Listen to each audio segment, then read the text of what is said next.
আসসালামু আলাইকুম প্রিয় দর্শক। স্বঘোষিত জমিদারের নাতি সার্জিস আলম এবার চ্যালেঞ্জ ছুড়ে দিলেন। ৳১ অভিযোগ যদি কেউ দিতে পারে তাহলে রাজনীতি থেকে সব ধরনের রাজনীতি থেকে ইস্তফা দিবেন। গত ১ বছরে কেউ যদি ৳১ অভিযোগ দিতে পারে তাহলে রাজনীতি থেকে ইস্তফা দিবেন। এমনই বলেছেন উত্তরাঞ্চলের মুখ্য সংগঠক এনসিপির সার্জিস আলম।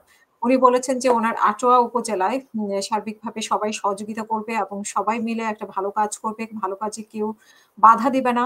এবং যেটা আমাদের প্রতিবেশী বা আগামী প্রজন্মের কেউ সুযোগ সুবিধা সুবিধা ভোগ করবে। এমন কাজ উনি করে যেতে চান। এটাই উনার একমাত্র উম আ লক্ষ্য এবং হিংসা, বিদ্বেষ সবকিছু ভুলে গিয়ে সার্বিক উন্নয়নে আটোয়ারী উপজেলায় উন্নয়ন করতে চান এবং এই আটোয়ারী উপজেলা পিছিয়ে থাকবে না। তিনি আরো বলেন যে, এই আটোয়ারী উপজেলার সন্তান হয়ে কখনো কল্পনাই করতে পারিনি যে মহান আল্লাহ তাআলা আমাকে এত বড় সম্মান দিবেন এবং এত গুরুত্বপূর্ণ জায়গায় বসাবেন। আসলে উনি কোন জায়গায় বসেছেন আমি জানি না। উনাকে আমরা একটি দলের হিসেবে দেখি। কিন্তু উনি বলছেন যে উনাকে এত বড় জায়গায় বসিয়েছেন এবং এটা কল্পনার চেয়েও বাইরে এবং এর চেয়েও বেশি আরো কিছু আশা করি না। এখন কাজ হচ্ছে যে একটি গুরুত্বপূর্ণ দায়িত্ব ন্যায় ও সৎভাবে আমানতটা রক্ষা করা। মানে আল্লাহ উনাকে সামর্থ্য দিয়ে দিয়েছেন, ক্ষমতা দিয়ে দিয়েছেন। সো এখন উনি শুধু ন্যায় ও সৎভাবে আমানতটা রক্ষা করা, সেইভাবে উনি সৎভাবে কাজ করা।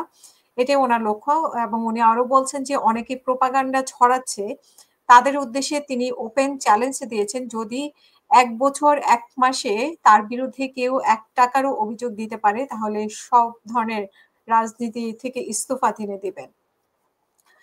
সো আমাদের হা আমরা অনেকেই ইতিমধ্যেই সার্জিস আলমের দুর্নীতির ব্যাপারে বা টাকা নেওয়ার ব্যাপারে অনেক কিছুই শুনেছি। তো আমরা চেষ্টা করব যে সেগুলো প্রমাণ সহ হাজির করার জন্য।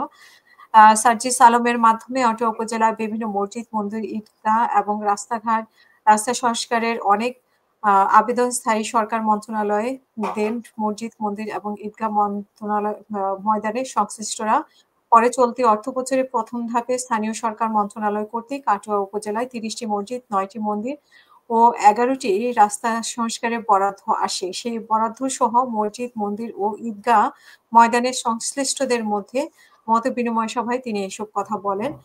সো উনি অলরেডি অনেকগুলো কাজ করেছেন। অবশ্যই এটা প্রশংসনীয় এবং আমরা চাই যে শুধুমাত্র একটি উপজেলা না, সবগুলো উপজেলায় যেখানে এনসিপির নেতারা নেই, সেখান থেকেও তারা বরাদ্দ নিয়ে দিয়ে সেইসব উপজেলার জন্যও তারা বরাদ্দ নিয়ে দেবে সেই প্রত্যাশা করি। শুধুমাত্র নিজের এলাকা, নিজের উপজেলা মধ্যে সীমাবদ্ধ না থেকে এবং তাদের লবিং এর মাধ্যমে তাদের উপদেষ্টা আ মানে তাদের ছাত্র উপদেষ্টাদের মাধ্যমে শুধু নিজেদের এলাকার উন্নয়ন করবেন, উন্নয়নের জন্য কাজ করবেন। অবশ্যই এটা প্রশংসনীয়। কিন্তু পাশাপাশি আ যেসব উপদেষ্টারা আছেন, সেসব উপদেষ্টারা সবগুলো উপজেলা, জেলাকে আ নিরপেক্ষতার চোখে দেখবেন, সবগুলো উপজেলার দিকে খেয়াল রাখবেন। শুধুমাত্র আপনাদের নেতারা যেখানে আছে সেদিকে খেয়াল না রেখে সবগুলো উপজেলার কোথায় কি সমস্যা?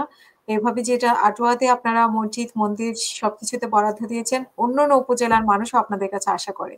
তারা আপনাদের কেউ না থাকতে পারে এনসিপির, কিন্তু তারা বাংলাদেশের মানুষ, আপনাদের মানুষ, আপনাদের জনগণ। সো আপনাদের জনগণ বলতে আপনার জনগণ আপনাদেরকে বসিয়েছে। আপনারা শুধুমাত্র একটি উপজেলাকে দেখবেন, আরেকটি উপজেলাকে দেখবেন না। এরকম একচোখা নীতি আপনাদের হওয়া উচিত না বলে আমরা সাধারণ মানুষ মনে করি এবং সাধারণ মানুষ আপনাদের কাছে প্রত্যাশা করে। সো সবগুলা উপজেলাকে এরকম আটোয়া উপজেলার মতো বা মুরাদনগর এর মতো, দেবিদ্বারের মতো সবগুলা উপজেলাকেই আপনারা গুরুত্ব সহকারে দেখবেন বলে আমরা প্রত্যাশা করি। সবাই ভালো থাকবেন। আল্লাহ হাফেজ। আসসালামু আলাইকুম।